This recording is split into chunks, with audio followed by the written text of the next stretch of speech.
வணக்கம். என் லைஃப்பில் இந்த மாதிரி ஒரு பெயின்ஃபுல்லான ஒரு சுச்சுவேஷனை நான் ஃபேஸ் பண்ணதே கிடையாது. மனசு முழுக்க வலி வலி மட்டும்தான். இந்த சுற்றுப்பயணத்தில் என்னென்ன மக்கள் பார்க்க வராங்க, அதுக்கு ஒரே ஒரு காரணம் தான், அவங்க என் மேலே வச்சிருக்கிற அன்பும் பாசம். அந்த அன்புக்கும் பாசத்துக்கும் நான் எப்பவும் கடமைப்பட்டிருக்கிறேன்.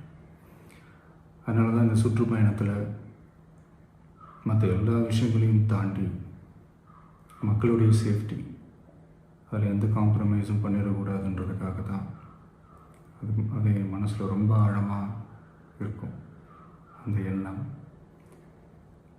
அதனால தான் இந்த அரசியல் காரணங்கள் எல்லாத்தையும் தவிர்த்துட்டு ஒதுக்கி வச்சுட்டு மக்களுடைய சேஃப்டி மட்டும் மைண்டில் வச்சுக்கிட்டு அதுக்கான இடங்களை சூஸ் பண்ணுறது, அதுக்கான இடங்களை பார்த்து பெர்மிஷன் கேட்குறது, போலீஸ் டிபார்ட்மெண்ட்டில் அதை ரிக்வெஸ்ட் பண்ணி கேட்போம்.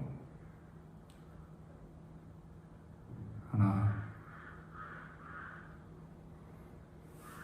நடக்கக்கூடாதது நடந்துருச்சு. ஆனால் மனுஷன் தானே, அந்த நேரத்தில் அத்தனை பேர் பாதிக்கப்பட்டு இருக்கும்போது எப்படி அந்த ஊரை விட்டுட்டு என்னால் கிளம்பி வர முடியும்?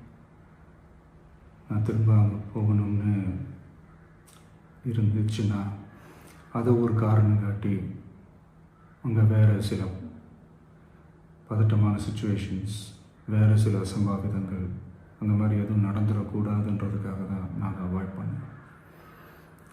இந்த நேரத்தில் சொந்தங்களை இழந்து தவிக்கிற அத்தனை குடும்பங்களுக்கும் என்னுடைய ஆழ்ந்த இரங்கலை தெரிவிச்சுக்கிறேன். எனக்கு தெரியும், என்ன சொன்னாலும் இது ஈடேயாகாதுன்னு எனக்கு தெரியும். ஹாஸ்பிட்டலில் ட்ரீட் பண்ணிகிட்ருக்கிற எல்லாருமே சீக்கிரமாக க்யூர் ஆகி வரணுன்றதை இந்த நேரத்தில் நான் வேண்டிக்கிறேன். கூடிய சீக்கிரமே உங்கள் எல்லாரையும் நான் சந்திக்கிறேன். இந்த நேரத்தில் எங்களுடைய வலிகளை, எங்களுடைய நிலைமையை புரிஞ்சுக்கிட்டு எங்களுக்காக பேசின அரசியல் கட்சிகளை சார்ந்த நண்பர்கள், தலைவர்கள் அனைவருக்கும் என்னுடைய நன்றியை தெரிவிச்சுக்கிறேன். கிட்டத்தட்ட ஒரு 5 மாவட்டத்துக்கு பிரச்சாரத்துக்கு போனோம். இந்த மாதிரி எதுவுமே நடக்கல. ஆனால் கரூரில் மட்டும் ஏன் எப்படி நடக்குது, எப்படி நடக்குது? மக்களுக்கு எல்லா உண்மையும் தெரியும். மக்கள் எல்லாத்தையும் பார்த்துக்கிட்டு இருக்கிறாங்க. கரூரை சேர்ந்த அந்த மக்கள் அந்த உண்மையெல்லாம் வெளியில் சொல்லும்போது எனக்கு கடவுளே நேரில் வந்து இறங்கி அந்த உண்மைகள்லாம் சொல்கிற மாதிரி எனக்கு தோணுச்சு. சீக்கிரமே எல்லா உண்மைகளும் வெளியில் வரும்.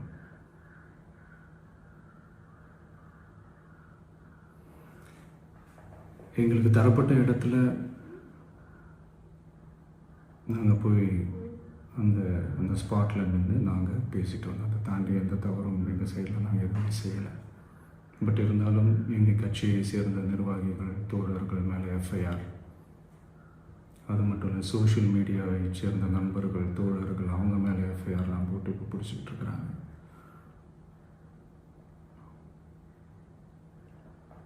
CM sir,